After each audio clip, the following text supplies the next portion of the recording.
Because the land was repeatedly partitioned among all the king's sons, the Carolingian kingdom eventually fell apart due to an unstoppable process of fragmentation.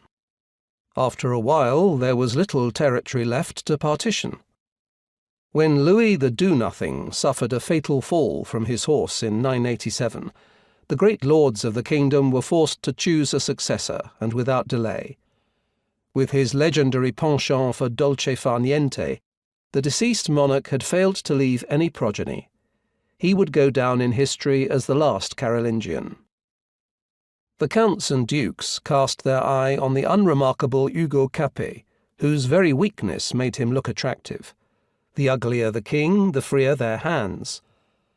Capet's domain consisted of little more than the snippet of land between Senlis and Orléans, the region around Paris.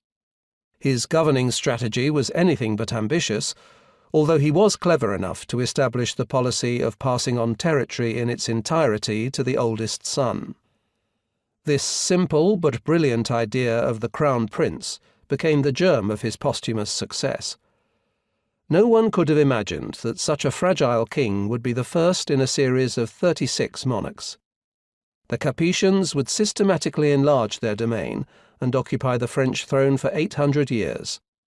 After 987, it became commonly accepted to speak of West Francia simply as France. The once lean family tree produced a single robust twig, whose foliage grew as far as Dijon and would cast its shadow over Burgundy for centuries to come. Capet's grandson Robert dreamed of toppling his older brother Henry I from the French throne, but in the end he had to content himself with Burgundy in 1032. The duchy was then passed down from father to son for the next 300 years. Duke Robert was the founding father of the Burgundian Capetians. In the 11th century, a close tie formed between the French crown and the region around Dijon, and the Duke of Burgundy became one of the most important authority figures in the kingdom after the king. While the French Capetians had great difficulty pulling their kingdom together, the Burgundian Capetians quietly gave shape to Burgundy. Slowly but surely, they prepared themselves for a spectacular advance. In the medieval feudal structure, the king occupied the top position. Beneath him were his vassals, who ruled a fiefdom in their sovereign's name, swore loyalty to him, and pledged military support.